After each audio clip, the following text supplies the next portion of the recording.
JTV ప్రేక్షకులకు నమస్కారం.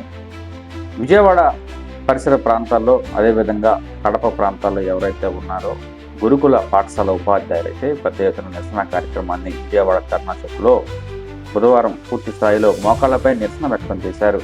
Outsourcing గురుకుల ఉపాధ్యాయులు అదేవిధంగా కాంట్రాక్ట్ బేసిక్లో పనిచేస్తున్న ఉపాధ్యాయులు కలిసి వారి ఆధ్వర్యంలో మోకాలపై గాంధీ యుత శాంతియుత ర్యాలీగా ఏర్పాటు చేసుకున్నారు. అయితే ప్రభుత్వం ఇటువంటి వాళ్ళని అవుట్సోర్సింగ్ నుంచి కన్నడ బేసిక్లో తీసుకోవాలని పలుసార్లు అర్జీలు ప్రభుత్వానికి విన్నవించుకున్న ఎటువంటి స్పందన లేదని గురుకుల పాఠశాల ఉపాధ్యాయులు అయితే ఆవేదన వ్యక్తం చేస్తున్నారు. అయితే అవుట్సోర్సింగ్ కంటే కాంట్రాక్ట్ బేసిక్లో వాళ్ళకి కల్పిస్తే ఎంతో సంతోషంగా ఉంటుందని వారు ఇప్పటికే చెబుతున్నా సరే ప్రభుత్వాలు పట్టించుకోవటం లేదని, అయితే గత 4 రోజుల క్రితం లొకేషన్ కలిసేందుకు వెళ్తే ఎక్కడ అనుమతులు లభించలేదని, ఈ నేపథ్యంలో రాష్ట్ర వ్యాప్తంగా నిరసన కార్యక్రమాలు ప్రాంతాల్లో ఏర్పాటు చేస్తున్నట్టు తెలియజేశారు.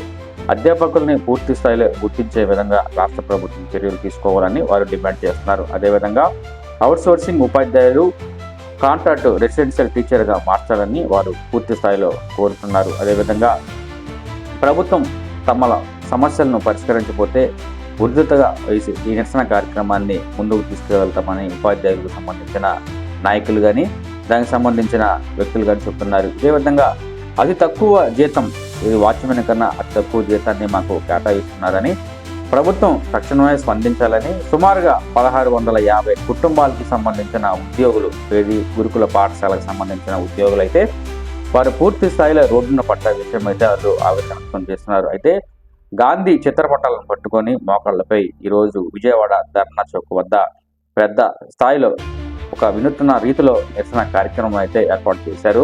ప్రభుత్వం తక్షణమే స్పందించాలని వారు కోరుతున్నారు. గత 12 రోజులుగా పలు ప్రాంతాల్లో నిరసన వ్యక్తం చేస్తున్నా సరే ఎటువంటి స్పందన రావట్లేదని, ప్రభుత్వం ఇప్పటికైనా స్పందించి వారికి జీవనభృతిని కల్పించే విధంగా చర్యలు చేపట్టాలని, అదేవిధంగా తమ సమస్యలు ప్రభుత్వం పరిష్కరిస్తే 1650 కుటుంబాలకు జీవన ఉపాధి కల్పించినట్టు అయితేనే వారు ఆవేదన వ్యక్తం చేస్తున్నారు. అయితే ఈ విషయంపై రాష్ట్ర ప్రభుత్వం, కూటమి ప్రభుత్వం ఏదైతే ఉందో పవన్ కళ్యాణ్ కానీ సంక్షేమ సంబంధించిన మంత్రి ఎవరైతే ఉన్నారో మన చంద్రబాబు కానీ ఎవరైనా సరే తక్షణమే స్పందించి వారికి న్యాయం చేసే విధంగా ముందుకు వెళ్ళాలనే విషయం అయితే వాళ్ళు పూర్తిగా చెబుతున్నారు. ఇప్పటికైతే సుమారుగా 400 మందితో ఈరోజు విజయవాడ ధర్నా చౌక్ వద్ద పూర్తి స్థాయిలో మోకాళ్లపై కూర్చొని గాంధీజీ చిత్రపటాలను పట్టుకొని మోకాళ్లపై నిరసన వ్యక్తం చేశారు. అయితే ఈ ఘటనపై ప్రభుత్వం స్పందించాలని పూర్తి స్థాయిలో కోరుకుందాం.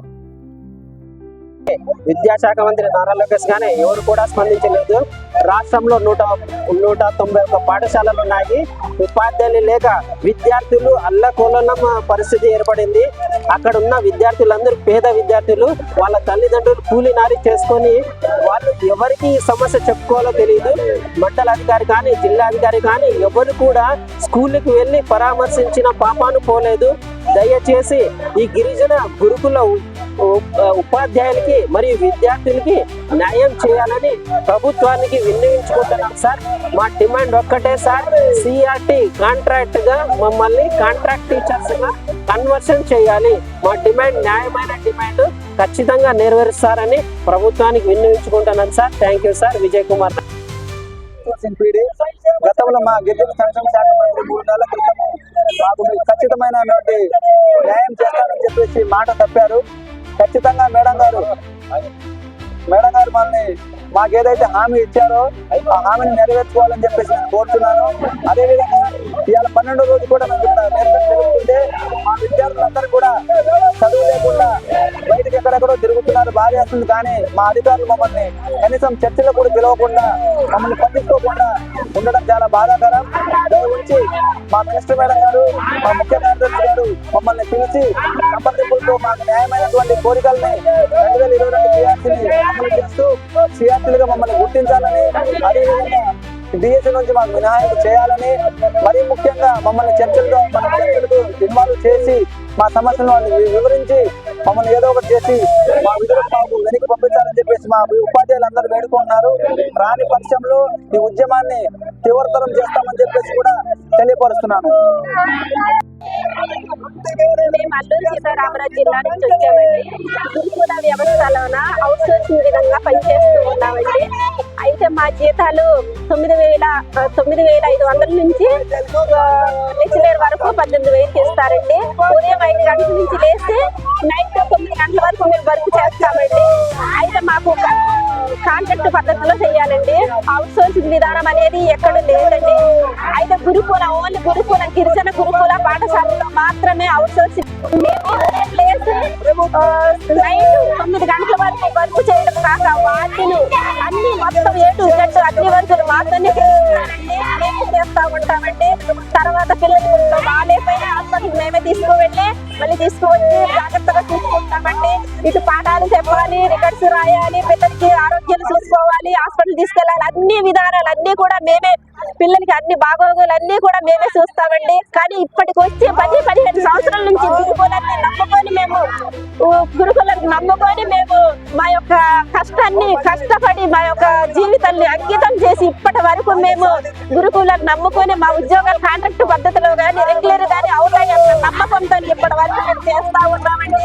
కానీ ఆ రోజు నుంచి ఈ రోజు వరకు మాకు జీతాలు పెరగలేదండి, కాంట్రాక్ట్ విధానంలో మార్చలేదండి, అవుట్ సోర్సింగ్ విధానంలో మార్చారండి. అవుట్ సోర్సింగ్ విధానంలో ఏ గురుకులాల్లో లేదండి. మాకు మాత్రం అతి త్వరలోనే అవుట్ సోర్సింగ్ విధానం నుంచి రద్దు చేసి కాంట్రాక్ట్ విధానంలోకి మార్చాలండి. కాంట్రాక్ట్ విధానంలో మార్చి మా యొక్క జీతాలు పెంచాలని కోరుకుంటున్నామండి.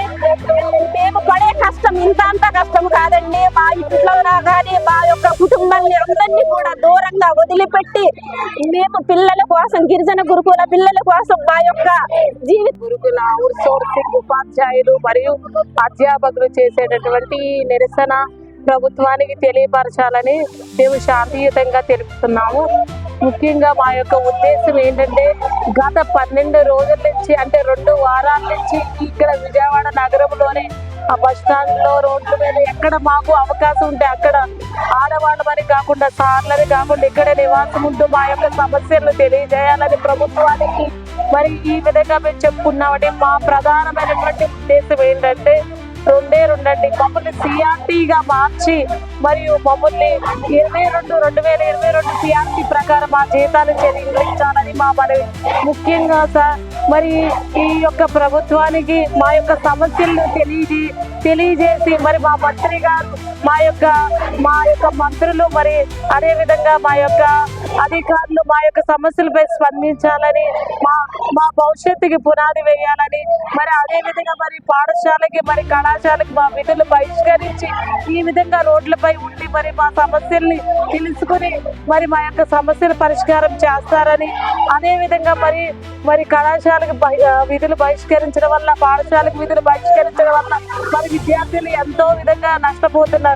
అదే విధంగా మా యొక్క జీతాలు కూడా లేవు. అతి తక్కువ జీతంతో మరి డే స్టడీలని, మార్నింగ్ స్టడీలని, నైట్ స్టడీలని మరి ఇతర బాధ్యతలు చేపట్టి మరి ఎంతో మరి మా యొక్క వృత్తికి లోబడి మేము పనిచేస్తుంటే మరి ప్రభుత్వం స్పందించట్లేదు, మరి అధికారులు మాకు న్యాయం చేయట్లేదు. కాబట్టి ఈ విధంగా మేము రోడ్డున పడి మా భవిష్యత్తు గురించి నిరసన తెలియజేస్తున్నాం. కాబట్టి ప్రతి ఒక్కరు స్పందించి మాకు న్యాయం చేయాలని, మా జీతాలు 2022 పిఆర్సీ ప్రకారం జీతాలు చెల్లించాలని, మా యొక్క అవుట్ సోర్సింగ్ పద్ధతిని తొలగించి సిఆర్టీగా మార్చాలని ప్రభుత్వానికి, మా అధికారులకు, మంత్రి గారికి మరి మేము పాదాభివందనం చేసి ఈ రోజు ప్రతిమలాడుకుంటూ ఈ అవకాశం ఇచ్చేటువంటి మీ అందరికీ ధన్యవాదాలు తెలియజేసుకుంటున్నాను. నా పేరు కొల్లి మహేష్ అండి. ఏబిటిడబ్ల్యూఆర్ సిఓఈ మళ్ళీలో పనిచేస్తున్నాం. గత 2005వ సంవత్సరంలో ఛాయారత్న మేడం గారు ఈ సిఓఈఎస్వైలు స్థాపించారండి.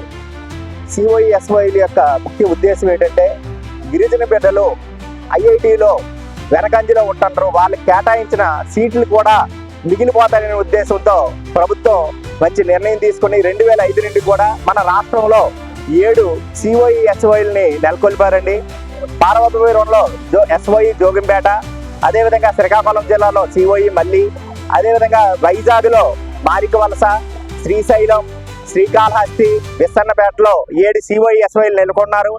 ఇప్పుడు గిరిజన బిడ్డలు జనరల్ వాళ్ళతో పాటు సరి సమానంగా దేంట్లో కూడా తీసుకుపోయిన విధంగా 2005 నుండి కూడా జేఈ మెయిన్స్, ఐఐటి అడ్వాన్స్డ్లో మన గిరిజన బిడ్డలకి సేవలు అందిస్తూ చాలా మన పక్కన ఉన్నటువంటి తెలంగాణలో 70,000 నుండి 80,000 లక్ష రూపాయల జీతాలు ఇస్తే అతి తక్కువ జీతాలతో మన రాష్ట్రంలో చాలా తక్కువ దుర్భమైన జీవితంలో మేము గత 10-15 సంవత్సరాల నుండి కూడా ఈ ఐఐటి నీట్లు చెప్పడం జరుగుతుంది.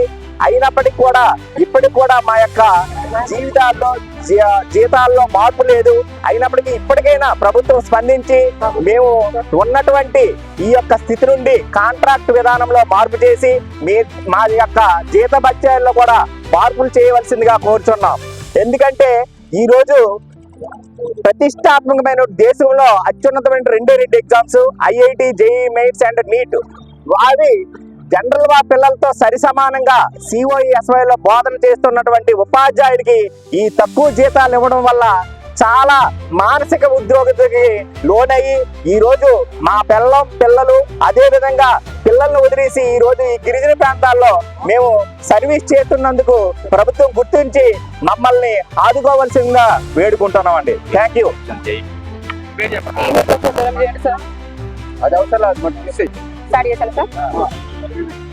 నమస్కారం సార్, నా పేరు తారా. నేను నెల్లూరు డిస్ట్రిక్ట్ నుంచి వచ్చాను. మేము ఇప్పుడు గత 12 రోజుల నుంచి విధులను బహిష్కరించి ఇక్కడే ధర్నా చౌక్లోనూ ప్రజా దర్బార్లోనూ మా నిరసనను తెలియజేస్తూ ఉన్నాము శాంతియుతంగా. మా యొక్క డిమాండ్స్ వచ్చేసి 22 PRC ప్రకారంగా మాకు జీతాలు చెల్లించాలి. ఇంకోటి మాకు ఉద్యోగ భద్రత లేదు. మమ్మల్ని అవుట్సోర్సింగ్ నుంచి మినహాయించి అవుట్సోర్సింగ్ తీసేసి మమ్మల్ని కాంట్రాక్ట్లో చేయాలి. నెక్స్ట్ ఇంకోటి వచ్చేసి మమ్మల్ని మా డిఎస్సిలో మా పోస్టులు మినహాయించాలి. ఎందుకంటే గత 10-15 సంవత్సరాల నుంచి ఇదే పోస్టులను నమ్ముకొని మేము ఉన్నాము. చాలా జీతంతో కూడా పనిచేస్తున్నాము. ఈ మధ్య మాకు డిఎస్సిలో కూడా మా పోస్టులు ఉన్నాయని తెలిసింది కాబట్టి మా పోస్టులను మినహాయించి మాకు ఉద్యోగ భద్రత కల్పించేంత వరకు మేము విధిలోకి హాజరు కాము. నా పేరు కాట్రావతి లక్ష్మీనాయక్. నేను గిరిజన సంక్షేమ గురుకులం అవుట్సోర్సింగ్ ఉపాధ్యాయులు మరియు అధ్యాపకుల సంఘానికి రాష్ట్ర అధ్యక్షుడిగా పనిచేస్తున్నాను. మేము గత 15 సంవత్సరాల నుండి అన్ని విద్యా అర్హతలు కలిగి శాంక్షన్ పోస్టులలో మేమందరం కూడా ఉపాధ్యాయులుగా అధ్యాపకులుగా విధులను నిర్వహిస్తున్నాము. మరి మాకు టెట్ క్వాలిఫికేషన్ కూడా అందరికి కూడా ఉంది. మేము ఉదయము 5 గంటల నుంచి రాత్రి 9 గంటల వరకు మరి విధులలో నిమగ్నమై ఉన్నాము. రెగ్యులర్ వారితో సమానంగా పనిచేస్తున్నాము. మరి మా జీతాలు అటెండర్ల కంటే కూడా తక్కువగా ఇవ్వటం చాలా దారుణమైనటువంటి పరిస్థితి. మరి ప్రభుత్వం ఇప్పటికైనా వెంటనే స్పందించి మా యొక్క సమస్యలను పరిష్కరించి ఈ అవుట్సోర్సింగ్ విధానంలో ఉపాధ్యాయులు కానీ అధ్యాపకులు కానీ ఎక్కడ కూడా ప్రభుత్వ విద్యారంగ సంస్థల్లో కానివ్వండి ఇతర గురుకులాల్లో కానివ్వండి ఎక్కడ కూడా అవుట్సోర్సింగ్ పేరుతో ఉపాధ్యాయులు మరియు అధ్యాపకులు ఎక్కడ కూడా లేరు. మరి అవుట్సోర్సింగ్ ఉపాధ్యాయులటువంటి అధ్యాపకులను మరి పేరు మారుస్తూ మమ్మల్ని కాంట్రాక్ట్ ఉపాధ్యాయులుగా అధ్యాపకులుగా గుర్తించాలని మేము ఈ సందర్భంగా ప్రభుత్వాన్ని వేడుకుంటున్నాము. ఇప్పటికైనా మేము గత 12 రోజుల నుంచి రాష్ట్ర వ్యాప్తంగా 8 ITDAలలో మరి రిలే నిరాహార దీక్షలు శాంతియుతంగా గాంధీ మార్గంలో మేము నిరాహార దీక్షలు చేస్తున్నాము. ఇప్పటికైనా మా గిరిజన సంక్షేమ శాఖ మంత్రి గారు గౌరవనీయులు గుమ్మిడి సంధ్యారాణి గారు స్పందించి అలాగనే మా సమస్యలను గౌరవ ముఖ్యమంత్రి గారికి, గౌరవ విద్యాశాఖ మంత్రి గారికి, గౌరవ ఉప ముఖ్యమంత్రి గారికి తెలియజేసి మాకు న్యాయం చేయాలని చెప్పేసి మేము ఈ సందర్భంగా వేడుకుంటున్నాము. మా జీతాలు చూస్తే రోజు మేము సగటున 14 గంటలు పనిచేస్తాము. అలాగనే మాకు ఆదివారాలు కూడా సెలవులు ఉండవు. పండగ రోజుల్లో కూడా మేము డ్యూటీలలో ఉంటాము. మా జీతాలు పీఈటీలకైతే 10,500, ఆర్ట్ అండ్ క్రాఫ్ట్కి అయితే 10,500, అలాగనే ట్రైన్డ్ గ్రాడ్యుయేట్ టీచర్కి అయితే 14,800, అలాగనే పోస్ట్ గ్రాడ్యుయేట్ టీచర్కి 16,100 ఇస్తున్నారు. జూనియర్ లెక్చరర్స్ కి 18,000 జీతాలుగా చెల్లించడం ఇది 2010 PRC ప్రకారం అతి తక్కువ వేతనాలు. గత 8 సంవత్సరాల నుంచి మాకు ₹1 కూడా జీతం పెంచకపోవడం వల్ల పెరిగిన నిత్యావసరాల సరుకుల దృష్ట్యా మరి మాకు ఈ తక్కువ వేతనాలతోటి కుటుంబం గడవడం కూడా చాలా దుర్భరమైనటువంటి పరిస్థితిలో ఉన్నాము. కావున మాకు ప్రభుత్వం వెంటనే మమ్మల్ని అందరినీ కూడా కాంట్రాక్ట్ విధానంలోకి మార్చి మాకు న్యాయం చేయాలని చెప్పేసి 1656 కుటుంబాల తరపున ప్రభుత్వాన్ని వేడుకుంటున్నాం. ధన్యవాదాలు.